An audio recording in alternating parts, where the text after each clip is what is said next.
Well, this morning we are thrilled to have Shantae Johnson with us. And Shantae is co-founder of Mudbone Grown. 11 community, you may not know this, but we are pretty interconnected with Mudbone Grown because Art, Shantae's partner, was very instrumental in creating the landscape that we currently have right now through moving things from the Arbor Lodge Urban Farm with Scott. And I don't know, we've had many gatherings with Mudbone Grown and workshops, and they've given us wisdom on how to do plantings in those garden boxes up in the front on Killingsworth Street. And so, as I say, I'm just thrilled, Shantae, that you're here with us today. And I'm going to give it to you to just share what is on your heart today from Mudbone Grown and from you guys. Shantae and Art, they live up in Corbett, Oregon. Okay, go for it. Yeah, so like Levita said, we have had some very wonderful experiences at Levin. And when we first started getting into farming, one sec, please. Sorry, I got little ones running around my house too. We have 6 kiddos, but 3 of them are at home now. So if you hear, kids in the background, just know that that's what it is. But yeah, we've had many different wonderful experiences with 11. And actually, Arthur and I grew up maybe just a few blocks from there off of 18th. And so we grew up going to the park quite a bit and having a lot of great experiences in that community. And I remember like when we first started getting into farming, we met some people at Levin, and we just started kind of congregating there and meeting people along our journey, probably I would say almost like 5 years ago. And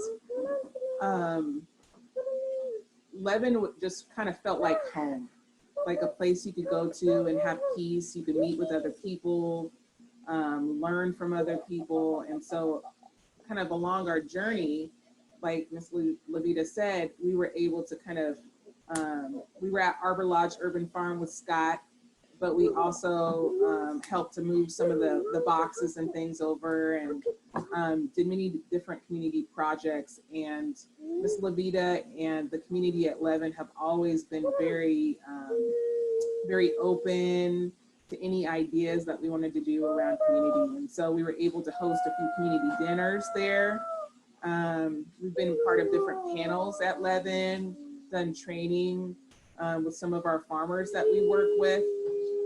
And even not too long ago, just being able to have access to the space there to sit down and take a breather, and work on grants or things like that in the space, and just drink tea and talk with other people has just been wonderful. And even doing some strategic planning. So we've kind of been in and out and felt really welcomed and a part of the community.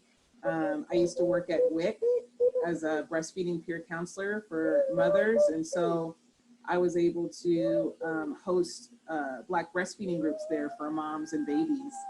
And while I was there at WIC, and that was really beautiful to have the downstairs full of mom and babies learning how to take care of one another, and just being able to share food and things like that. So we've had a lot of great experiences at Levin, and we hope to continue to nurture that relationship with you all and learn more about how to tap in more to community at Levin. We're in some unique times. And so we will be having our office space there, which is really exciting for us. And you'll probably see us around starting next week. Hopefully, if everything goes okay, all of the smoke, we're going to be doing a CSA distribution for Black families in the neighborhood. And so in response to COVID, we've been doing a lot of CSA shares and community boxes for families in need. So I'd love to share a video with you so that Art's voice could also be a part of the conversation. He's always working. It's hard to get him to sit down and be a part of these Zoom meetings. So if it's okay, I'll share the video to just talk a little bit about our work. It's only about 6 minutes long. I remember I was in Las Vegas driving a semi-truck and I called Shantae one night, and she was, I don't know, she was frustrated with the work that she was doing. And through all those conversations of wanting to own our own land and homestead and give our children a perspective of life that we had growing up, she said to me, I'm gonna quit my job and I'm gonna go to school to be a farmer. And I thought to myself, you're not leaving me behind. I told her I'd be home in a week. And so we made a decision that we were gonna quit our jobs and embark on this new journey of farming, of all things. But yeah, we did it, and I'm very glad we did it.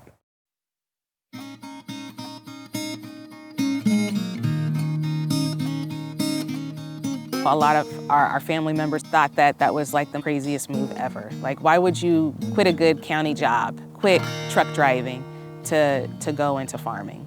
We decided to take a leap from our apartment into a motorhome with 3 of our 6 children. We lived in someone's backyard. We used a porta potty. We had to explain to our children our sacrifice and our dream to like own our own farm and to be farmers. But I wouldn't trade it for anything because it really shaped us and molded us into who we are today. And so when we did have access to land and connect with the Oregon Food Bank, that first year we just took off running.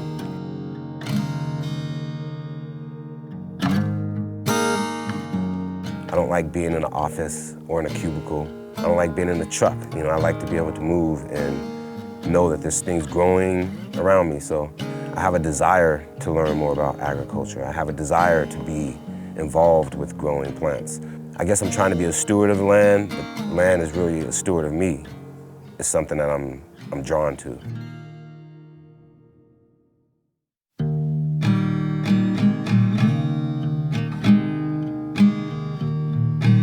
I think with farming, people don't understand that you have to have grit and that each season comes with many different challenges and that it has not been easy. Sometimes you don't make money and sometimes crops or relationships or things break down. You just have to know that your ancestors and other people have your back. And that's what keeps me really going. As we started getting out there working with the community more, creating these spaces, we started to see that a larger community is really what we were desiring and what we were naturally supposed to be a part of. So when people come out to volunteer, to harvest, to socialize, to organize with us, they would feel like they were part of a larger community. And we're trying to continue to grow that. We run a 45-member community-supported agriculture program. The communities that we serve are in Cully and also in North Portland. And so for those families, for 18 weeks straight, they're able to receive a vegetable share. A lot of those families suffer from food security and also chronic health issues. And so it's just really an extension of ourselves to be able to share on that magnitude of providing food for those families and looking forward to providing food for even more people and seeing people go home with vegetable starts and being excited about activating their own gardens and be able to provide for their own families.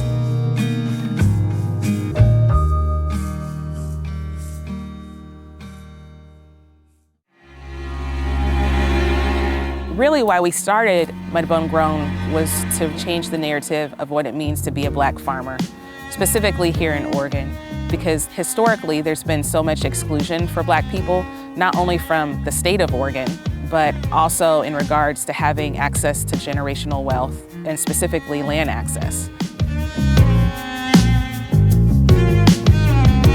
In the next 5 years, I think Mudbone will be an important part of the food system in the Pacific Northwest, specifically Portland, East Portland, and in the Black and brown community.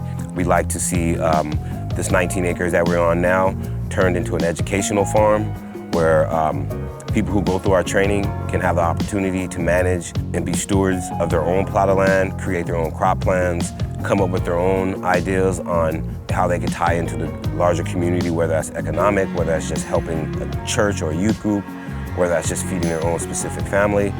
We want a safe space for people, and I think that we're on track to do that. This work has really fed my soul, and when I'm having a really, really hard day, I can take it to the soil and just leave it there. We enjoy working with the earth, and I can say this to our bone marrow. Like, this is what we do, we're passionate about it, and we want to pass this on to our children. They're our little mud bones as well.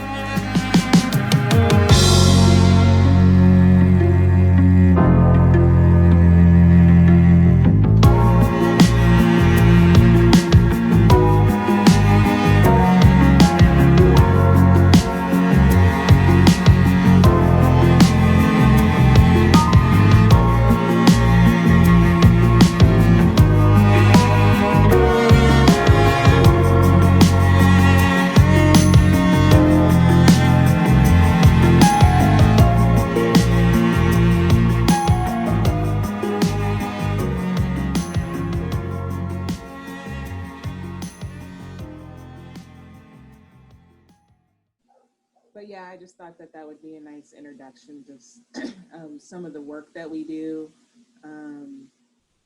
Just a little bit more about us. We have created a few different programs, and we've done a Beginning Farmers of Color training program. So you saw some of our interns there in the video.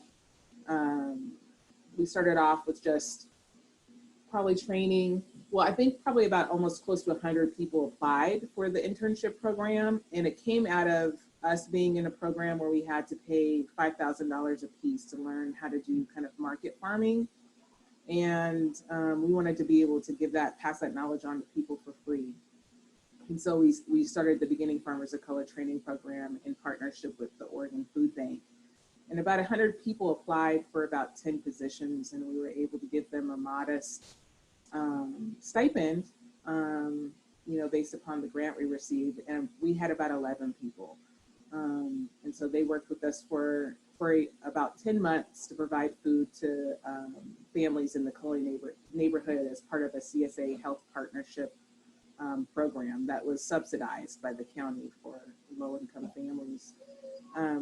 Last year, we took on quite a bit. We had 2 programs at the same time, a Boots to Roots program for veterans, and worked with the local VA to teach veterans how to farm. So we had 3 working in gardens at the Portland VA in Vancouver and Fairfield. And then we had about 7 farmers learning how to farm with us out in Corbett. It was a really beautiful, great experience to work with veterans. Although the VA relationship was very taxing on us and hard, the veterans were beautiful to work with, and we still work with 2 of them today. We have our Pathways to Farming program, where we work with 14 Black, Indigenous, and POC farmers to help them to incubate their farm businesses. So we offer them support. We don't offer them a stipend, but we do mentorship, offer them free land and water and seed money to get their agricultural businesses and program off the ground. So quite a few of them are at the Oregon Food Bank, which is not too far from Levin, and 6 of them are out here in Corbett with us. Some of them are transitioning into bigger spaces like out in Sobeys Island and things like that. We have flower farmers, herbalists, people that are doing CSAs, and really working on giving back to their community in whatever way that looks like for them. And then this year we've really focused on the Black community, partnered with Beyond Black out in East County to provide 100 CSA shares that were subsidized by the county and also the Oregon Food Bank. So we're able to get not only food, but household items out to families, Black families out in East County. And we did partner with a local church, Life Change, and we're able to service 20 Black elders that were shut in and deliver food to them for 4 weeks. And so we're going to be doing a series of these CSAs for maybe 4 weeks at a time.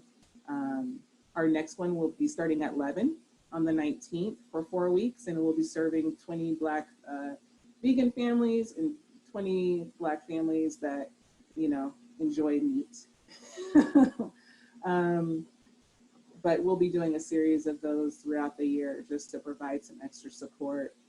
It's been really wild year with COVID. We haven't received any kind of COVID response support, but we've been blessed enough to have support from community with donations so that we can give back to community and also hire. We've been able to hire about 7 Black farmers that work with us on the farm in Corbett. Some of them have experienced houselessness recently, so a few of them are living on our land with us, and we also share plots of land with them as well so that they can grow food. And so any place we go to, we love to share because a lot of people also share with us. So I'm open to any questions or anything else that you would like to ask me. Thank you, Shantae. I did have a question for you. Yes. Why do you tear up when you see that video? I tear up because I think about like where we've come from, and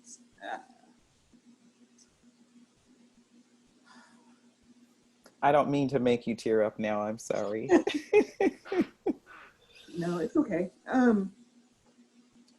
I just think about where we have come from and where we're going and how much growth we've experienced in a short amount of time, and how, like, you know, during those really tough times and hard times, even today that are, you know, it's just very hard, how we just kind of are able to go to the land for what we need. And I think that has been really, really helpful. Like, you know, it's different with working in the office. Like, it's something tangible that I can see, and to be able to like share food and, you know, space with people and build community has been really beautiful to me. And so, where do you think this passion in you to share food and community comes from? Have you ever thought through that to see where does that come from? I would say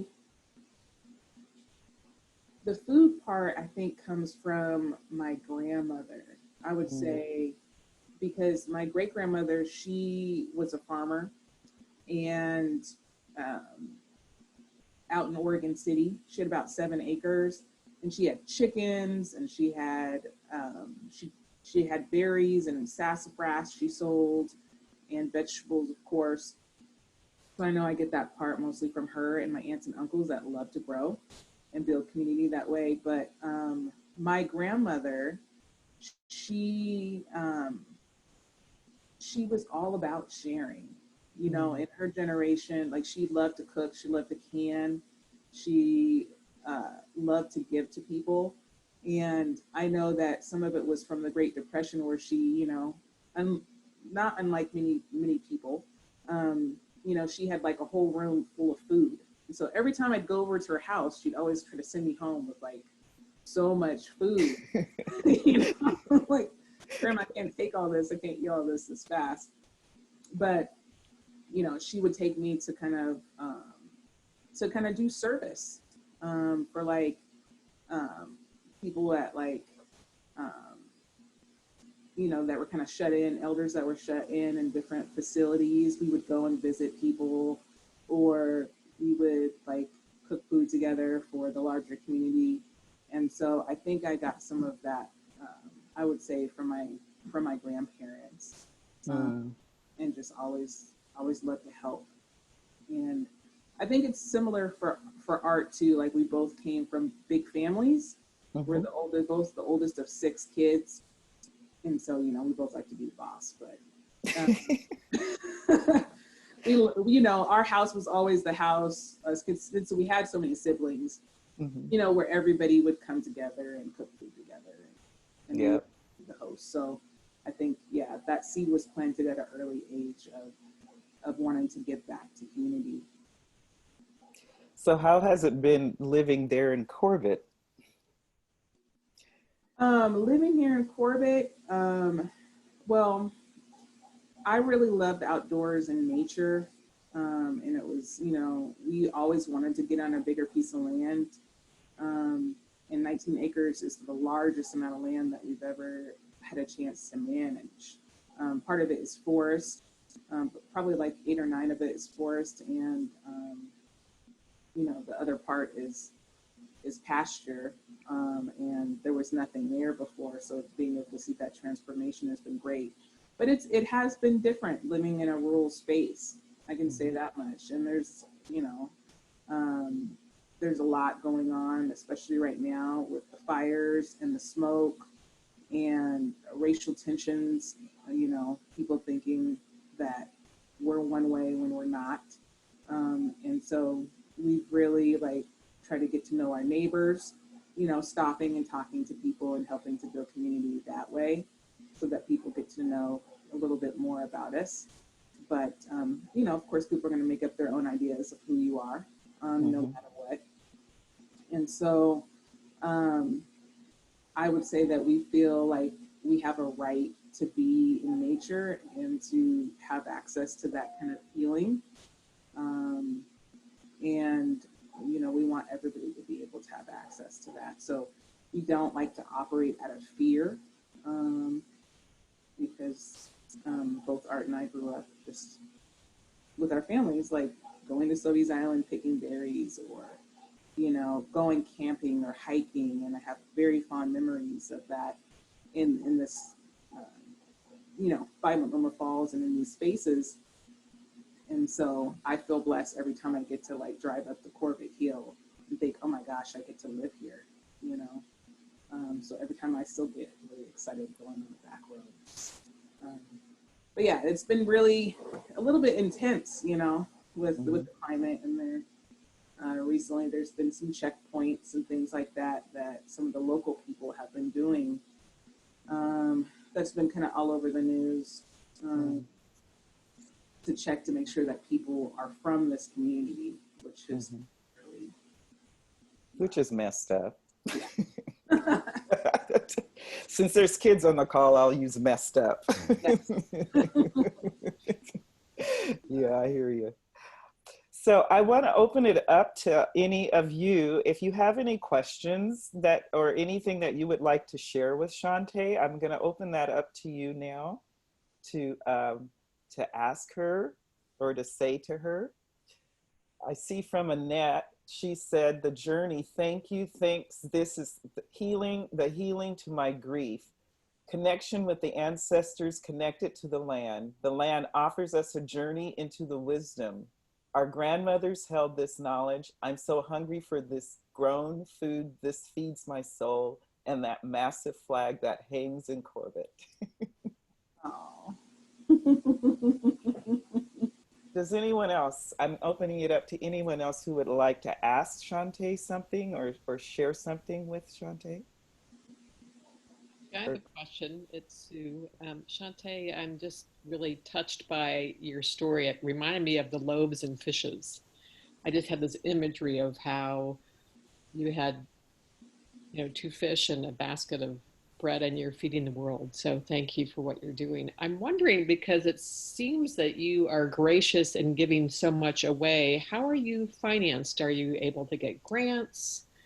Obviously, hopefully you're able to sell some of what you're growing, but I'm just wondering, because of your gracious generosity, how do you make it? Yeah, so we do get some grants, some contracts, and we do sell some vegetables as well. One of the things that we're doing now is we're really focusing on building a lot of infrastructure so that we can grow year round. So we're finishing up an aquaponics system to be able to grow fish and also vegetables at the same time. But we provide food to the juvenile detention hall, Donald E. Long, because the youth that are incarcerated there need access to good food, and they have to have the same quality food as in school. We're able to sell to institutions like that. we'll probably be selling to some co-ops soon. But this year, was supposed to be where we were selling to a lot of restaurants, but because of COVID, things have kind of shifted. So it's kind of a mix of contracts and, a few grants here and there. So yeah, we are able to support ourselves. We're not rich by means, and we kind of put our money back into our business, into our community, but it all seems to make sense. Michael B says, thank you for making your knowledge accessible to the community who needs it, for being a person who shares with others. And does Mudbone need help building structures? Yes, we do. We're going to be building some high tunnels and wash and pack stations out in Corbett. So we'll be providing food to schools hopefully soon. So JDH is going to be one of the schools, but we're also looking at maybe the Corbett School District and adding others as we have the capacity. So anyways, Art is the builder and the project manager of all the infrastructure things. So he would probably love some help. Yeah, we are trying to build an outdoor kitchen. So yeah, you could email us at mudbonegrown@gmail.com. And if you're interested in helping, you can reach out that way and we can connect. But yes, we definitely need help with building structures.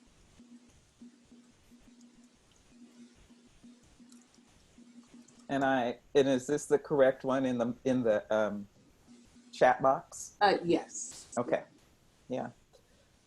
Well, Shantae, I want to, does anyone else have questions? Yeah, that's what I meant to ask. I'm sorry. No, you're fine.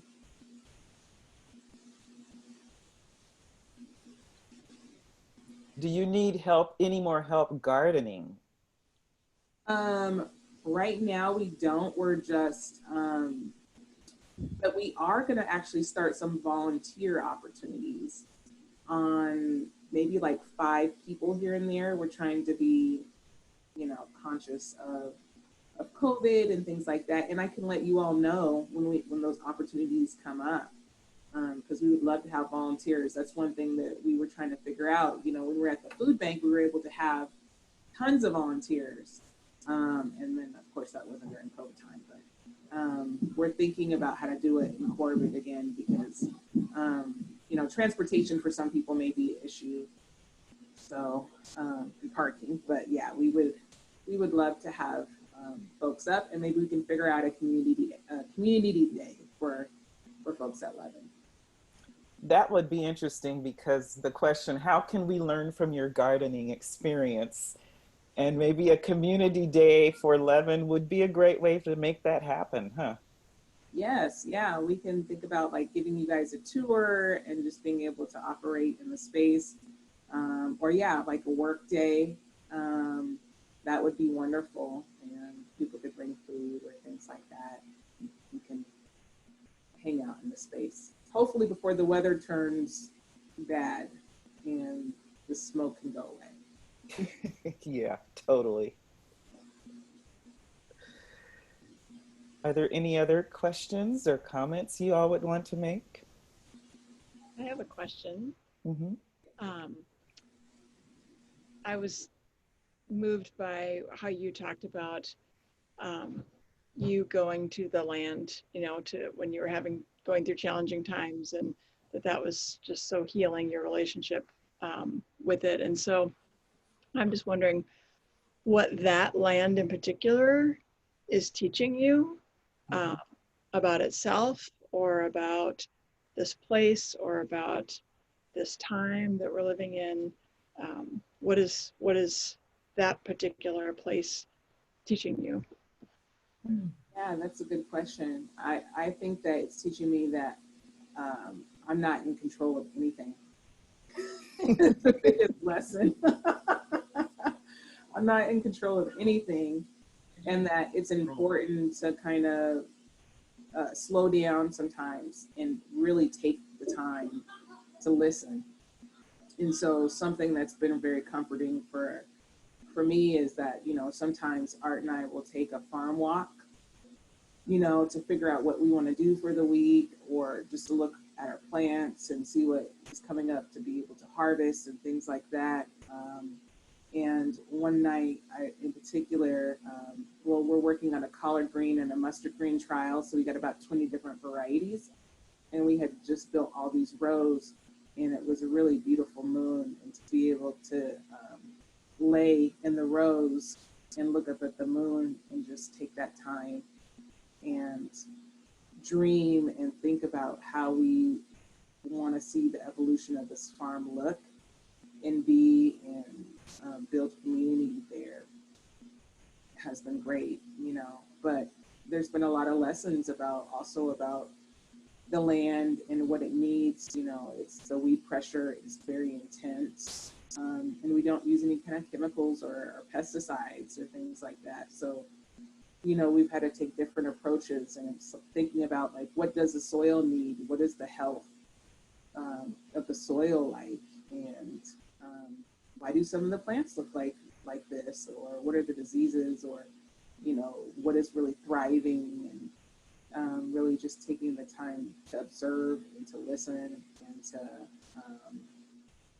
you know, it's just been great to like work myself. Like when I'm too much in my head, put my hands in the dirt and really work myself to that, you know, commit myself to just working through it. And then I think someone asked about why the name Mudbone Grown.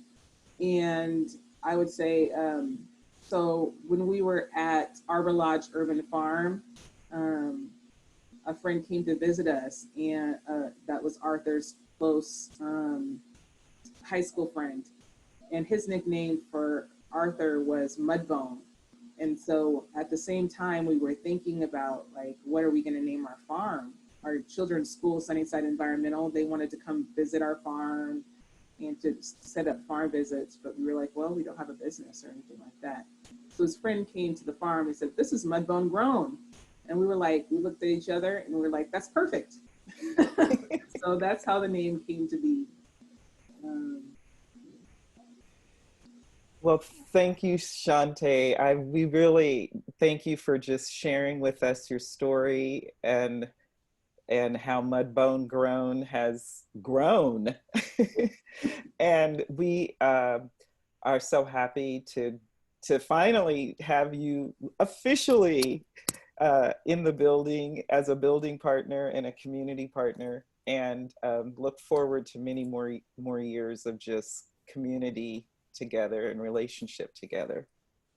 So thank you so much. And blessings to those kids.